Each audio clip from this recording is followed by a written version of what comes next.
Hello friends, welcome to my YouTube channel learn commerce with Preeti Tanwar. चलिए, last video में हमने estate 2021 के paper के सीडीपी सेक्शन के कुछ क्वेश्चंस किए थे। आई थिंक 15 क्वेश्चंस हमने उसमें कंप्लीट किए थे। जो रिमेनिंग क्वेश्चंस हैं आज हम इस वीडियो में कंप्लीट करने वाले हैं। तो चलिए स्टार्ट करते हैं, चलते हैं क्वेश्चन नंबर 16 पे। ये रहा question number 16। According to Stanford Binet IQ scale, what is the IQ range of low mentally retarded children. अब लो मेंटली, लो का मतलब क्या है बच्चे, यहाँ पर थोड़ा सा, क्या मतलब है थोड़ा सा, ठीक है। जैसे हम एग्जाम्पल ले लेते हैं कि A और B दो पर्सन है, तो हम कहते हैं तो दोनों के दोनों बेवकूफ़ हैं। तो किसी ने कहा नहीं नहीं, A थोड़ा कम बेवकूफ़ है। अब थोड़ा कम का मतलब क्या है कि बेवकूफ़ी में भी उन्होंने लेवल्स दे दिए कि A थोड़ा सा कम, यानी A फिर भी ठीक है, B ज़्यादा बेवकूफ़ है। तो यहाँ पर मेंटली रिटार्डेड चिल्ड्रन की बात अब बेवकूफ़ी से नहीं, लेकिन अब मेंटली रिटार्डेड क्या है कि जो इंटेलेक्चुअली उतना नहीं सोच पाते हैं, ठीक है। तो हम यहाँ पर थोड़े लेवल की बात करते हैं। अब इसको लो को थोड़ा सा यानी कि माइल्ड भी कहते हैं। माइल्ड का मतलब ये होता है हल्का, यानी थोड़ा सा, ठीक है। तो इसमें कौन सी रेंज वाले आ जाते हैं, इसमें आ जाएगा आपका 52 to 67, ठीक है। अगर हमको पूछा जाए मीडियम, ठीक है, तो मीडियम कौन सा रहेगा हमारा, ये वाला। और अगर हमें पूछा जाए सीवियर, क्योंकि इन्हीं तरह के क्वेश्चंस पुट अप होते हैं कि बहुत ही ज़्यादा जो बिल्कुल ही मेंटली रिटार्डेड है, तो वो कौन से वाले आ जाएंगे 22-35 वाले, जिनका IQ 22-35 है। तो ये याद रखना, इस क्वेश्चन के अंदर हमें 3 क्वेश्चंस के आंसर मिल जाते हैं अगर आप इसको ध्यान से कर लेते हैं, ठीक है। चलिए नेक्स्ट क्वेश्चन देख लेते हैं। Who was the propounder of anticipatory theory of play? अब ये एंटिसिपेटरी थ्योरी क्या है, सबसे पहले तो मैं बता दूं आपको, जो एंटिसिपेटरी थ्योरी है इसे हम कौन सी थ्योरी भी बोलते हैं, प्रैक्टिस थ्योरी। कौन सी थ्योरी, प्रैक्टिस थ्योरी भी बोलते हैं इसे। एक बार ये थोड़ा, हाँ ठीक है, प्रैक्टिस थ्योरी भी बोलते हैं इसे, ठीक है।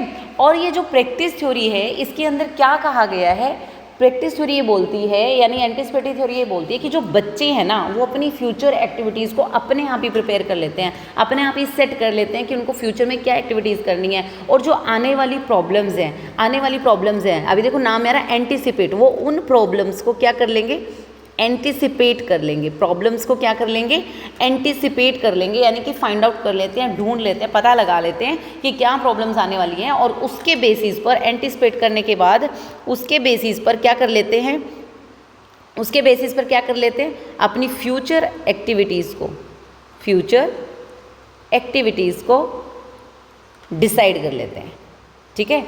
ये है, यानी कि बच्चे ही खुद डिसाइड करेंगे उनको फ्यूचर में क्या करना है, और वो खुद से ही प्रॉब्लम को क्या कर लेंगे, एंटिसिपेट कर लेंगे। इसी थ्योरी को हम प्रैक्टिस थ्योरी भी कहते हैं। और ये थ्योरी हमको किसने दी है, कार्ल ब्रूस ने दी है। तो हमने ये बात बिल्कुल याद रखनी है, किसने दी है, कार्ल ब्रूस ने दी है, ठीक है।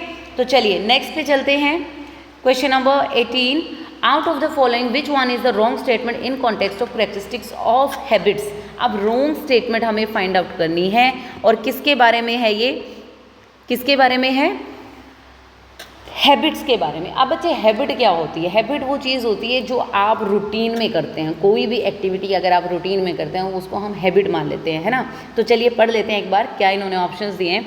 Habit is a automatic response to specific situations. बिल्कुल, कोई भी आपके ऊपर कोई भी स्पेसिफिक सिचुएशन आएगी तो आपकी जो उस सिचुएशन में रिस्पॉन्स करने की जो आदत बनी हुई है वो ऑटोमेटिकली आ जाएगी, ठीक है। जैसे कि मान लो, अगर मैं एग्जांपल ले लेते हैं कि जैसे कि घर में अगर पेरेंट्स या मदर या फादर में से कोई बच्चे को डांट रहा है, तो घर में क्या होता है, ग्रैंड पेरेंट्स होते हैं। तो बच्चे को ये होता है कि अगर मम्मी डांट रही है तो मैं जाके अपने दादा दादी के पास जाके मैं छुप जाऊँ, तो वो क्या करेंगे, मुझे बचा लेंगे, है ना। उनके सामने मम्मी डांटेगी नहीं, तो एक तरह से उनको प्रोटेक्शन शील्ड की तरह फील होता है कि ये लोग मुझे बचा सकते हैं। तो जब भी कभी उनको लगेगा कि मम्मी या पापा अभी गुस्सा करें, तो वो कहाँ चले जाएंगे, ग्रैंड पेरेंट्स के पास चले जाएंगे, ठीक है। अब यानी कि ये कौन सी सिचुएशन आ रही है, अब ये स्पेसिफिक सिचुएशन हुई क्या नहीं, कौन से वाली, एंगर वाली, कि जैसे ही उनको एंगर आया, जैसे ही उनको गुस्सा आया, तो उनका ऑटोमेटिक रिस्पॉन्स क्या है कि वो अपने दादा दादी के पास दौड़कर चले गए। एक और एग्जांपल ले लेते हैं, एक शराबी का एग्जांपल ले लेते हैं। अब क्या है, मान लो किसी को ड्रिंक करने की आदत है, लेकिन वो नॉर्मल सिचुएशन में ड्रिंक नहीं करते, जब उसको बहुत ज़्यादा स्ट्रेस हो रहा हो या फिर गुस्सा आ रहा है किसी बात को, तो उन्होंने एक डिस्प्लेसमेंट का तरीका ये निकाला हुआ है कि जैसे ही गुस्सा आता है वो जाके क्या करेंगे, ड्रिंक करेंगे। ज़्यादातर ड्रंकर्स का ये सुनने मिलता है कि हम तो इस वजह से ड्रिंक कर रहे थे। तो उन्होंने क्या आदत बना ली कि जैसे ही एक सिचुएशन में उनको गुस्सा आया, उसका ऑटोमेटिक रिस्पॉन्स क्या है कि वो ड्रिंक करेंगे। ठीक है, यहाँ से आई थिंक इन एग्जाम्पल से आपको बहुत अच्छे से समझ में आ रहा है। तो हैबिट में क्या, ऑटोमेटिक रिस्पॉन्स तो होगा। नेक्स्ट है, habit is acquired through heredity. ऐसा बिल्कुल नहीं होता, ये ऑप्शन जो है बिल्कुल ही रॉन्ग हो जाएगा। क्यों? हेरिडिटी यानी कि पैदाइशी। अब पैदाइशी यहाँ पर कुछ भी नहीं होता है, हेरिडिटी से नहीं आता है। आदतें जो होती हैं वो हम अपनी लाइफ टाइम के दौरान सीखते हैं। जैसे जैसे बच्चा बड़ा होता है उसकी कुछ आदतें बनती है, जिन एक्टिविटीज़ को वो रिपीट करता है, दोहराता है डे बाय डे, और वो उसकी क्या बन जाती है, आदतें बन जाती हैं। ठीक है, तो ये हेरिडिटी से बिल्कुल भी रिलेट नहीं करती हैं। तो आंसर हमारा यही हो जाएगा। फिर भी नेक्स्ट ऑप्शन हम देख लेते हैं। Habit is a well learned performance. बिल्कुल वेल लर्नड, मैंने क्या बोला कि डेली जो भी एक्टिविटीज़ वो परफॉर्म करता है तो वो सीखता है ना, जो भी अपने, और उन्हीं चीज़ों को फिर वो क्या है आगे करने लग जाता है, वही आदतें बन जाती है। नेक्स्ट है, habit is performed only under similar circumstances. अब सिमिलर क्या होगा, अब जैसे हमने फर्स्ट ऑप्शन में ये बात की थी, जैसे गुस्सा आएगा तो ऑटोमेटिक रिस्पॉन्स होगा कि जो उसकी आदत है शराब पीने की, या फिर बच्चे की आदत है कि वो ग्रैंड पेरेंट्स के पास चला जाए, वो वहाँ पर होगी। यहीं पर तो बात हो रही है कि बार बार उसी सेम सिचुएशन के होने पर ही उसी तरीके का सेम रिस्पॉन्स जो है आता है। तो ये तीनों के तीनों बाकी के ऑप्शन ठीक है, लेकिन जो हेरिडिटी वाला ऑप्शन है वो रॉन्ग स्टेटमेंट है। तो ये हमारा क्या हो जाएगा, राइट आंसर। चलिए नेक्स्ट क्वेश्चन पर चलते हैं। विच of the following theory is not related with the theories of transfer of learning. अब ट्रांसफर ऑफ लर्निंग से रिलेटेड कौन सी जो पॉइंट इनमें से जो थ्योरी इन्होंने दी हुई है वो नहीं है। सबसे पहला देख लेते हैं थ्योरी ऑफ मेंटल डिसिप्लिन, ये भी ट्रांसफर ऑफ लर्निंग से रिलेटेड है। Theory of rote memory. अब रॉट मेमोरी का मतलब क्या है, रूट मेमोरी क्या होती है, यानी कि एक तरह से रूट मेमोराइजेशन यानी कि रट्टाफिकेशन हम यहाँ पर कह सकते हैं, यानी किसी भी चीज़ को आप रिपीटेडली कर रहे हैं, ठीक है, बार बार एक ही चीज़ को कर रहे हैं, है ना, बार बार प्रैक्टिस करके बार बार एक ही चीज़ को कर रहे हैं, तो वो जब आपकी मेमोरी बनती है उसे हम रोट मेमोरी कहते हैं। तो ये क्या हो रहा है, बार बार उस चीज़ को दोहराने की वजह से हो रहा है। लेकिन क्या इसमें कोई भी ट्रांसफ़र ऑफ लर्निंग हो रहा है, जैसे आपने कोई काम सीखा और उसके बाद फिर वो आपका हेल्प करता है बी काम में, इसको क्या कहते हैं हम कि ए के यहाँ पे जो आपने लर्निंग की वो कहाँ शिफ्ट हो गई, बी काम में शिफ्ट हो गई, तो इसको कहेंगे ट्रांसफ़र ऑफ लर्निंग। लेकिन जब एक जो आपने काम सीखा है यानी जो यहाँ पर लर्निंग की है हम बार बार उसी चीज़ को कर रहे हैं, बार बार कर रहे हैं, बार बार कर रहे हैं, तो यहाँ पर ये रोट मेमोरी है ना कि ट्रांसफ़र ऑफ लर्निंग, क्योंकि वो किसी अदर एक्टिविटी अदर काम के लिए तो यूज़ हो ही नहीं रहा है। नेक्स्ट चलती है थ्योरी ऑफ आइडेंटिकल एलिमेंट्स, इसकी बात की है E.L. थॉर्नडाइक ने। थॉर्नडाइक इसके बारे में बोलते हैं, उन्होंने कहा आइडेंटिकल एलिमेंट्स क्या होते हैं, बिल्कुल सिमिलर एक तरह की चीज़ें। तो जब भी वहाँ पर दो आइडेंटिकल एलिमेंट, जैसे कि हमने स्कूटी चलाना सीख लिया, ठीक है, तो जब मैंने स्कूटी अगर मेरे को चलानी अच्छे से आती है, तो जब मैं कार चलाना सीखूंगी तो इस तरह के बड़े व्हीकल को मैं चलाना सीखूंगी, तो जो यहाँ पर जो मेरी लर्निंग हुई है वो मुझे कहाँ हेल्प करेगी, यहाँ पर कार को ड्राइव करने में। तो जो आइडेंटिकल एलिमेंट्स होते हैं, जो सिमिलर टाइप के एलिमेंट्स होते हैं, जब इस तरह की एक्टिविटीज़ का हम काम करते हैं तो वहाँ पर क्या होता है, लर्निंग शिफ्ट कर जाती है। तो ये भी ट्रांसफ़र ऑफ लर्निंग से रिलेट करता है। नेक्स्ट है थ्योरी ऑफ जनरलाइजेशन। ये जो बात की है, ये जो थ्योरी है, ये है चार्ल्स जुट, ठीक है, ये करके एक साइकोलॉजिस्ट है जिन्होंने जनरलाइजेशन की बात की कि जब एक किसी स्पेसिफिक एक्टिविटी में कोई भी एक एक्टिविटी कर रहे हैं यहाँ पर, वो एक्टिविटी की और उससे रिलेटेड उसको लगता है कि इसमें मैंने जो मेरा एक्सपीरियंस रहा है, यहाँ पर मैंने जो सीखा है, तो उस तरह के इवेंट्स जब भी लाइफ में कभी भी उसको दिखाई देंगे, किसी भी तरह की कोई सिचुएशन दिखाई देगी, तो वो उस एक्सपीरियंस को अपना वहाँ पर यूज़ कर लेगा किसी सेकेंड एक्टिविटी में, सेकेंड इवेंट में भी, ठीक है। तो इसको हम क्या कहेंगे, यानी कि यहाँ पर जो उसका एक्सपीरियंस हुआ, यहाँ पर उसने जो सीखा, लर्निंग हुई, यहाँ पर जो भी उसने उसको क्या कर लिया, जनरलाइज कर लिया, ठीक है। तो इस तरह से थ्योरी ऑफ जनरलाइजेशन जो है काम करती है। आइडेंटिकल एलिमेंट्स की बात किसने, E.L. थॉर्नडाइक ने की। जनरलाइजेशन की बात किसने की, चार्ल्स ड्यूड ने की। रोट मेमोरी कभी भी ट्रांसफर ऑफ लर्निंग से रिलेटेड नहीं होती है, क्योंकि वहाँ पर क्या कर रहे हैं, सेम एक्टिविटी को अगेन एंड अगेन रिपीट करें, यहाँ पर ट्रांसफर नहीं हो रहा है लर्निंग का। और थ्योरी ऑफ मेंटल डिसिप्लिन, इसके बारे में भी काफ़ी सारे लोगों ने बात की है, जैसे कि टिमोथी ड्वाइट, विलियम टॉरी, ठीक है। तो यहाँ पे बहुत सारे नेम्स हैं जिनको मेंशन नहीं किया जा सकता, ठीक है। तो यहाँ से हमारा जो आंसर हो जाएगा वो क्या है, थ्योरी ऑफ रोट मेमोरी, जो कि ट्रांसफर ऑफ लर्निंग से रिलेटेड बिल्कुल भी नहीं है। चलिए नेक्स्ट क्वेश्चन पर, which of the following is not the other name of Thorndike's theory of connectionism. अब जो थॉर्नडाइक थ्योरी ऑफ कनेक्शनिज्म थी उसमें से किससे, ये कौन सा इनमें से जो है उससे रिलेटेड नहीं है। सबसे पहले तो हम बात कर लेते हैं जो थॉर्नडाइक की थ्योरी थी कनेक्शनिज्म की, वो क्या थी, ठीक है। तो थॉर्नडाइक की थ्योरी का जो सबसे फेमस नेम है वो है ट्रायल एंड एरर थ्योरी। तो हम इसको ट्रायल एंड एरर थ्योरी भी बोलते हैं कि बच्चा जो है, इन्होंने बोला कि जो बच्चा जो है वो गलती कर करके सीखता है, यानी पहले ट्रायल लेता है, गलती करता है एंड फिर वो उसके बाद सीखता है। पहले गलत रिस्पॉन्सेज आएंगे, फिर उसके बाद जो सही रिस्पॉन्स करना सीख जाएगा या उसके साथ कनेक्ट कर जाएगा, ठीक है। तो इन्होंने क्या किया था, थॉर्नडाइक ने एक कैट के ऊपर, किसके ऊपर एक्सपेरिमेंट किया था, एक्सपेरिमेंट किया इन्होंने कैट के ऊपर, ठीक है। कैट के ऊपर एक्सपेरिमेंट किया और एक इन्होंने कैट को एक बॉक्स में रखा हुआ था और वहाँ पर एक लीवर था जिसको प्रेस करना था, और उसके सामने जैसे ही वो लीवर को प्रेस करती तो सामने क्या आता, फूड प्रेजेंट होता, यानी उसको खाना मिलता। किसको, कैट को, यानी कि बिल्ली को। तो बिल्ली ने बहुत सारे गलत अटेम्प्ट किए तो प्रेस नहीं कर पाई, लेकिन जैसे ही उसने राइट अटेम्प्ट किया, जैसे ही उसने लीवर को प्रेस किया तो खाना जो है यानी फूड जो है उसका वो मिल गया, उसको प्रेजेंट हो गया। तो इसका मतलब कैट ने यानी कि बिल्ली ने बहुत सारी गलतियाँ की, लेकिन एट लास्ट उसने राइट अटेम्प्ट करके कनेक्ट कर लिया सही रिस्पॉन्स के साथ, ठीक है। तो ये ट्रायल एंड एरर थ्योरी जो है हमारी थॉर्नडाइक ने दी है। तो इसमें से कुछ 3 नाम जो है वो इसके साथ, जैसे कनेक्ट को, कनेक्शन को हम क्या कहते हैं, बॉन्ड भी कहते हैं। तो इसको हम, इस थ्योरी को बॉन्ड थ्योरी ऑफ लर्निंग भी कहा गया है, ठीक है। स्टिमुलस रिस्पॉन्स थ्योरी भी हम इसको कहते हैं, ठीक है, कि स्टिमुलस के साथ रिस्पॉन्स को कनेक्ट कर दिया उन्होंने। जो लीवर है, ठीक है, इसके साथ कनेक्ट कर दिया, यानी फूड जब तभी प्रेजेंट होगा जब वो राइट अटेम्प्ट करेगी, ठीक है। तो जो ये ऑप्शन हमारा बचा, theory of condition response, response को कंडीशनिंग कर देना, जो ये किसने किया था, ये जो थ्योरी है हमारी, ये है क्लासिकल कंडीशनिंग। कौन सी वाली थ्योरी है ये, क्लासिकल कंडीशनिंग, ठीक है। और ये हमारी किसने दी थी, पेवलोव ने। किसने दी थी, पेवलोव ने, ठीक है, ये याद रखना है। तो आंसर क्या हो जाएगा, हमारा आंसर हो जाएगा ऑप्शन नंबर 3, क्योंकि ये थॉर्नडाइक की थ्योरी से रिलेटेड नहीं है। थॉर्नडाइक की थ्योरी से रिलेटेड क्या क्या है, stimulus response theory, bond theory of learning, trial and error theory, या फिर इसको हम कनेक्शनिज्म वाली थ्योरी भी बोलते हैं, connectionism theory, theory of connectionism, ठीक है। तो ये 4 नाम जो है थॉर्नडाइक की थ्योरी से रिलेटेड है। चलिए नेक्स्ट क्वेश्चन पर चलते हैं।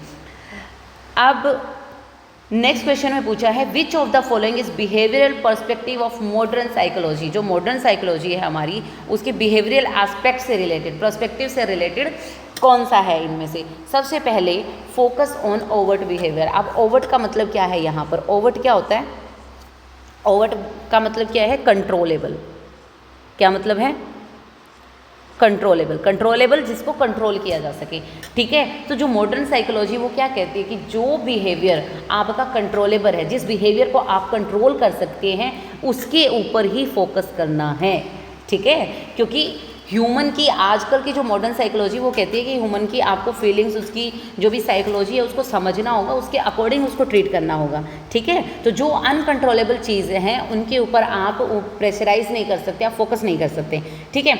नेक्स्ट ऑप्शन देख लेते हैं, focus is on cognitive process. अब कॉग्निटिव प्रोसेस हर किसी का अपना अपना है, ठीक है। और कॉग्निशन जो है उसको आप अपनी मर्जी से घटा बढ़ा नहीं कर सकते हैं, चेंज नहीं कर सकते जब तक सामने वाला तैयार नहीं होगा। तो कॉग्निशन जो है बिल्कुल उसके अपने आप अपनी मर्जी से रिलेटेड है किसी भी ह्यूमन बीइंग के, ठीक है। तो ये जो है ना, ये हमारी मॉडर्न साइकोलॉजी बिल्कुल भी नहीं कहती है।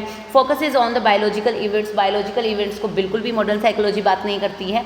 और focus is on the critique of male bias, तो ये भी ऑप्शन बिल्कुल रॉन्ग हो जाएगा। तो ये तीनों ऑप्शन जो है रॉन्ग हो जाते हैं मॉडर्न साइकोलॉजी की जब हम बात करते हैं। तो कौन सा यहाँ से इसमें फिट बैठता है, ऑप्शन नंबर 1। तो ये कहते हैं कि ओवर्ट बिहेवियर को कंट्रोल करने की कोशिश करो, यानी कि जो कंट्रोलेबल है, जो चीज़ें आपके हाथ में आ सकती हैं, आप उनके ऊपर फोकस करो, ना कि अदर फैक्ट्स पर, ठीक है। चलिए नेक्स्ट क्वेश्चन पर, out of the following which one is the wrong statement in the context of characteristics of instincts. अब इंस्टिक्ट्स क्या होते हैं? एक तरह की आपकी गट फीलिंग, ठीक है। आप कहते हैं यार मेरे को इंस्टिक्ट आ रहा है कि पता नहीं आज तो बारिश होने वाली है, आपको अंदर ही, यानी कि हर इंसान के अंदर कुछ ना कुछ इंस्टिक्ट होते हैं जो उसको पहले से ही कोई भी सिचुएशन की होने की संभावना जो है उसको पता चलने लग जाती है, पहले ही पता लगने लग जाता है। तो अभी ऑप्शन देख लेते हैं इसमें। ये बोलते हैं इंस्टिक्ट इज इनेट, तो क्या इंस्टिक्ट जो है इनेट होते हैं? बिल्कुल होते हैं, क्योंकि ये क्या है? अंदर से आती है, जो आपकी गट फीलिंग है, जो भी आपको समझ में आता है वो क्या होता है? अंदर से आता है। कोई आउटर ऑब्जेक्ट या कोई पर्सन आपको वो चीज़ के बारे में नहीं बताता है, आप अंदर से वो फीलिंग आती है, आपको अंदर से समझ में आता है कि ऐसा कुछ भी होने वाला है, ठीक है। तो ये बिल्कुल सही है यहाँ पर। इंस्टिक्ट इज़ वेरी पावरफुल, बिल्कुल पावरफुल होते हैं कि पता लग जाता है आपको चीज़ों का। जैसे बोलते हैं ना कि माँ की ममता के बारे में, फॉर एग्जाम्पल, तो बच्चे को जैसे कोई चोट लगती है, कोई दुख होता है, तो माँ को बहुत बड़ी जल्दी पता चल जाता है, उसको इंस्टिक्ट आता है कि नहीं, चेहरा कहते हैं ना, हम चेहरा पढ़ के बता देते हैं, हम चेहरा देखते हैं, जबकि चेहरे पे कुछ लिखा हुआ है नहीं, वो उनका इंस्टिक्ट है। जैसे ही वो देखते हैं उनको समझ में एक अंडरस्टैंडिंग, इंस्टिक्ट अंदर से फीलिंग आती है कि नहीं कुछ तो गड़बड़ है या कुछ चीज़ कुछ डिफरेंट है यहाँ पर, ठीक है। नेक्स्ट बोलते हैं इंस्टिक्ट इज एफेमरल। अच्छा, एफेमरल यानी कि शॉर्ट टर्म। एफेमरल का मतलब क्या है? Short term.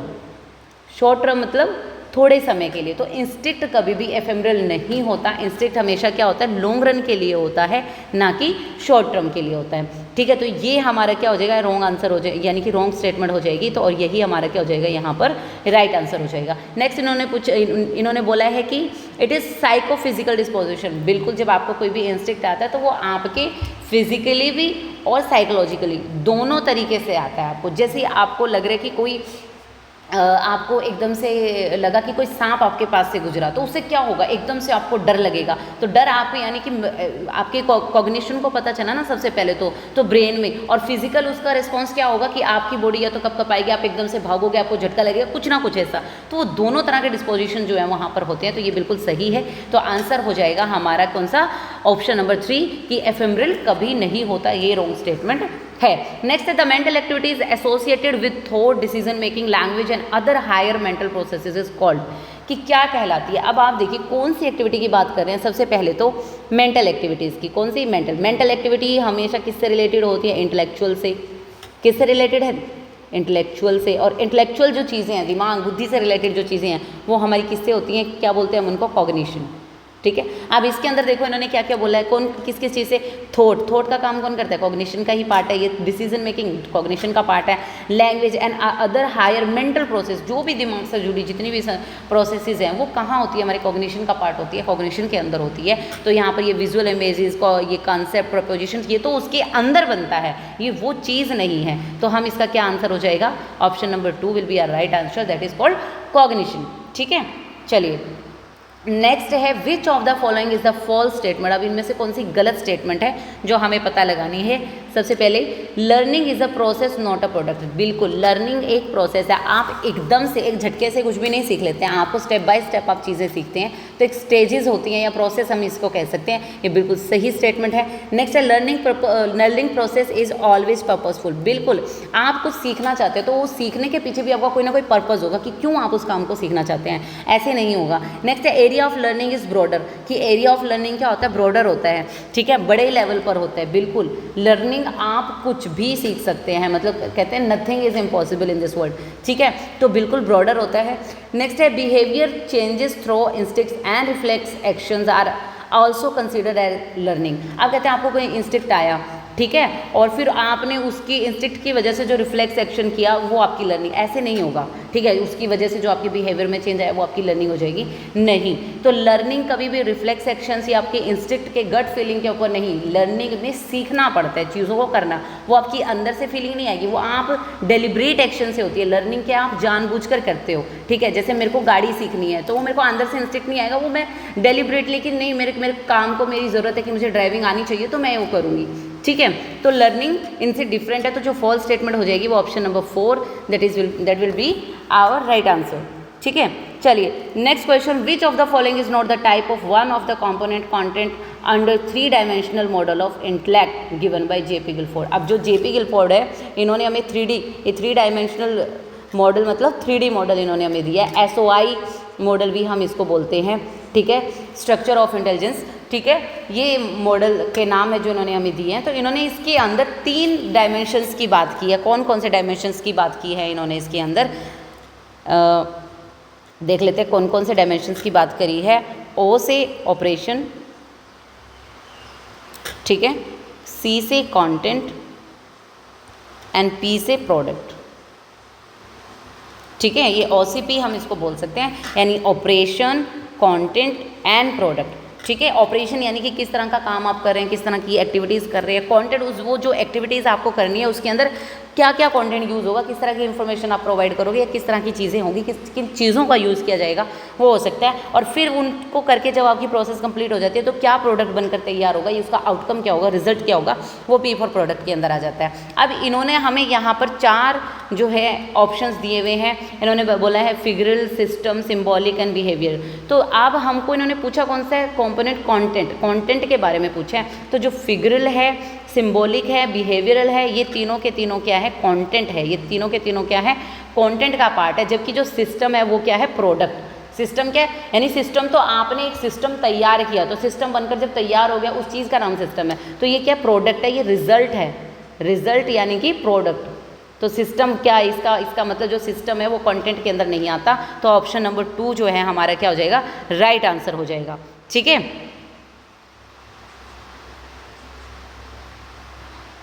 ऑप्शन नंबर 2 जो है हमारा राइट आंसर हो जाएगा। बाकी के जो तीनों हैं ये फिगरल, सिम्बॉलिक, यानी कि कोई भी जो चीज़ आप उसमें यूज़ करें, हो सकता है आपने फिगर्स यूज़ किए हैं उसमें, हो सकता है उसमें कोई सिम्बल्स का यूज़ किया है, हो सकता है किसी बिहेवियरल चीज़ों को यूज़ किया है। तो ये कंटेंट है जो आप यूज़ कर रहे हैं। जो सिस्टम है वो प्रोडक्ट है, यानी कि रिजल्ट है।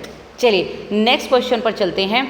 Which of the following is the correct logical order of elements of memory. आप इसको अपनी तरीके से, आपने बिल्कुल आसान उसमें भी समझ सकते हैं कि जैसे आपने कुछ सीखा, ठीक है, जैसे ही आपने लर्न किया, कुछ भी आपने कुछ सीखा, तो वो क्या करेगी, आपकी मेमोरी अपने पास स्टोर करेगी उस चीज़ को, है ना, स्टोरेज होगा, यानी स्टोरेज हो जाएगी उस चीज़ की, स्टोर कर लेगी मेमोरी उसको। फिर आप क्या करोगे, फिर उसको समय आने पर आप याद करने की कोशिश करोगे, दोबारा से उसको रिकॉल करने की कोशिश करोगे, ठीक है। रिकॉल किया आपने और फिर उसको क्या करोगे, जब आपको वो याद आए कि हाँ यार, हम कहते हैं ना मेरे को थोड़ा सा याद आ रहा है, ऐसे याद रहा है, फिर पहचान लोगे, हाँ याद आ गया, सही ऑप्शन ये था, ठीक है। पहले 2-3 ऑप्शन आए लेकिन नहीं, ये था सही ऑप्शन। आपने उसको पहचान लिया, क्या कर लिया, पहचान लिया, यानी रिकॉग्नाइज कर लिया। अब इनमें से देख लेते हैं ये चीज़ कहाँ पर ये चीज़ हो रही है।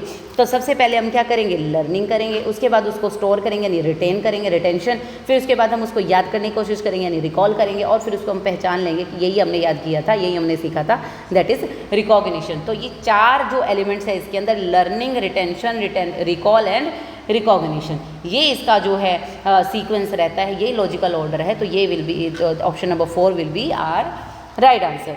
चलिए next question, who propounded brainstorming method for fostering and boosting creativity। तो क्रिएटिविटी को बढ़ाने के लिए, बूस्ट करने के लिए, फोस्टर करने के लिए किसने ब्रेनस्टॉर्मिंग मेथड को propound किया, किसने डेवलप किया। तो जो ऑसबॉर्न है, इन्होंने ब्रेनस्टॉर्मिंग मेथड के, यही ब्रेनस्टॉर्मिंग मेथड के जो हैं फादर कहे जाते हैं। और जो यहाँ पर ये टॉरेंस है, ये कौन कहे जाता है, ये फादर ऑफ क्रिएटिविटी। इनको क्या माना जाता है, फादर ऑफ क्रिएटिविटी। हाँ ठीक है, आपने याद कैसे रखना है कि जैसे ही आपने लुइस टेरेंस सर एक करके जो डांस इंडिया डांस इस तरह के शोज़ में जो आते हैं, ठीक है, वो डांस सिखाते हैं, तो वहाँ टॉरेंस उस चीज़ से आप जोड़ सकते हैं कि टेरेंस है और वो क्या करते हैं, क्रिएटिव डांस करते हैं, यानी वो डांस के बाप है, ठीक है, आप ऐसे याद रख सकते हैं। तो टॉरेंस जहाँ पर भी आएगा वो क्या हो जाएगा, क्रिएटिविटी का बाप है वो, यानी क्रिएटिविटी के फादर हैं ये, ठीक है। इस तरीके से आपने याद रखना। और जो ब्रेनस्टॉर्मिंग मेथड है वो कौन है, ऑसबॉर्न, ठीक है। देखो ब्रेन और बोन, ऐसे भी आप इसको कनेक्ट कर सकते हैं, ठीक है। ये तो छोटी छोटी, देखो इनमें कोई लॉजिकल नहीं है, लेकिन अगर आपको चीज़ें याद करनी है तो आपको अपनी ट्रिक्स अपने आप से निकालनी होगी, आप कुछ भी बना सकते हैं, ठीक है, जिस तरीके से भी आप उस चीज़ को याद रख पाए। नेक्स्ट चलते हैं, which one of the following is not the correct way of releasing pent up emotional energy. Pent up जो होता है ना, इकट्ठी हो जाती है, जो कलेक्टिव जो है ना, आपने इकट्ठा, आप जैसे आपको ना, आपको गुस्सा आ रहा था, कोई आपके साथ कोई चीज़ हो रही है, वो आपको उसमें गुस्सा आ रहा है, फिर दोबारा वही चीज़ हुई, फिर आपको गुस्सा है, फिर दोबारा वही चीज़ गुस्सा, लेकिन आप उस गुस्से को निकाल नहीं रहे, तो वो क्या हो रहा है, आपके अंदर स्टोर हो रहा है, पेंट अप हो रहा है। पेंटअप का मतलब यहाँ पर स्टोर हो जाना, यानी कि जैसे कहते हैं ना पाइलअप हो गए, कि मैं तो बहुत दिनों से पाइलअप हो रही थी, ठीक है। तो ये सब चीज़ें हैं, पेंटअप हो जाना, ठीक है। अब इन्होंने कहा इसका राइट वे क्या होगा कि आप उस एनर्जी को, जो आपने इतनी सारी एनर्जी, जो नेगेटिव एनर्जी अपने पास स्टोर कर ली है, उसको आप निकाल दो। क्या होगा? या तो सबसे पहला हो सकता है सब्स्टिट्यूट रिस्पॉन्सेज, उसका जो सब्स्टिट्यूट हो सकता है, ठीक है। तो आप जैसे कई बार होता है ना कि यार मेरा आज ना मैं बड़ा बोर होऊंगा, मेरा ना कुछ ऐसा मतलब एनर्जेटिक सा करने का मन हो रहा है, तो चलिए आज चल कोई गेम खेलने, मेरा गेम खेलने का मन है। तो बाय चांस अगर वो गेम खेलने का, जो गेम आप खेलना चाहते हैं वो पॉसिबल नहीं हो पा रहा है, तो आप कोई दूसरा अल्टरनेटिव वहाँ पर ये चूज़ कर सकते हैं, ताकि आप यानी कि सब्स्टिट्यूट चूज़ कर सकते हैं वहाँ पर, अपनी जो आपकी पेंटअप एनर्जी है उसको वहाँ पर लगा सकते हैं। ये राइट वे हो जाएगा, तो ये बिल्कुल सही है। डिस्प्लेसमेंट क्या होता है? मान लो आपको किसी के ऊपर गुस्सा आया, ठीक है, किसी ने आपको आप अपने ऑफिस में गए, बॉस ने आपके ऊपर गुस्सा कर दिया, अब आपको गुस्सा आ रहा है, तो उसको डिस्प्लेसमेंट का मतलब ये नहीं है कि बॉस ने आपके ऊपर गुस्सा किया और आप क्या करो, उसको जाकर अपनी वाइफ पे या अपने स्पाउस पे या अपने हस्बैंड पे या अपने बच्चों पर निकाल दो। ये डिस्प्लेसमेंट नहीं है। आप क्या करोगे? उसका राइट डिस्प्लेसमेंट करोगे। इसके बजाय क्या कि मेरे को जो यहाँ पर एंगर आ रहा है, वो जो भी मेरे को ऑफिस में सुनना पड़ा उसकी वजह से जो मेरे को एंगर आ रहा है, मैं उसको किसी स्पोर्ट्स में जिसके अंदर बहुत एनर्जी लगती है या किसी भी जगह पर जाकर अगर मैं उसको निकाल दूँ, अपने रिलीज एनर्जी को जो भी है उसको रिलीज़ कर दूँ, तो ये क्या कहलाएगा? डिस्प्लेसमेंट कहलाएगा। रिग्रेशन भी इस तरीके का है, कोई भी ऐसी एक्टिविटी जो आप लगोगे कि आपके मैच्योरिटी लेवल के अकॉर्डिंगली नहीं है, पर कभी कभी आप कर सकते हो अपनी एनर्जी को रिलीज़ करने के लिए, जो नेगेटिव एनर्जी आपके अंदर भरी हुई है, दैट इज़ कॉल्ड रिग्रेशन। लेकिन सेल्फ पिटी जो है वो राइट वे बिल्कुल भी नहीं है कि आप अपने ऊपर दया भाव इंसान को दूसरों के ऊपर हमेशा आ सकता है, अपने ऊपर कब आता है? जब वो बहुत ज़्यादा स्ट्रेस में हो, और स्ट्रेस यानी, और वो स्ट्रेस उसको कहाँ ले जा रहा होता है, कहाँ कि क्या बोलते हैं, डिप्रेशन में चले जाते हैं। तो यहाँ पर ये डिप्रेशन से रिलेटेड होगा, तो सेल्फ पिटी वाला ऑप्शन बिल्कुल भी राइट ऑप्शन नहीं है, ठीक है। पेंटअप के हिसाब से, रिलीज़ करने के हिसाब से, तो यही हमारा यहाँ पर आंसर राइट हो जाएगा, क्योंकि इन्होंने पूछा नोट द करेक्ट वे, तो ये राइट वे नहीं है। नेक्स्ट चलते हैं, विच of the following structure of mind, ठीक है, स्ट्रक्चर ऑफ माइंड की बात कर रहे हैं, directed according to hedonistic and pleasure principle. अब हेडोनिस्टिक क्या है? हेडोनिस्टिक का मतलब जो सुख संबंधी है ना, क्या है? सुख संबंधी, ठीक है। प्लेजर भी जो आपको खुशी देती है कोई भी चीज़, है ना, वो प्लेजर प्रिंसिपल। जो इनमें से कौन सी ऐसी चीज़ है जो आपकी सुख, आपकी खुशी से रिलेटेड है, ठीक है, जो आपको मज़ा, एक तरह से मज़ा देती है, मज़ा है यहाँ पर हम बोल सकते हैं, ठीक है। तो कौन सी वो चीज़ है? तो मैं यहाँ पर आपको बता दूँ, जो इड है हमारी, ये बिल्कुल यहाँ पर जब इड में होता है, बंदा अपने ख्वाबों में, ख्यालों में रहता है। किस में रहता है? ख्यालों में, ख्वाबों में, सपनों में, ठीक है, बिल्कुल ही अनकॉन्शियस होता है। कैसा होता है?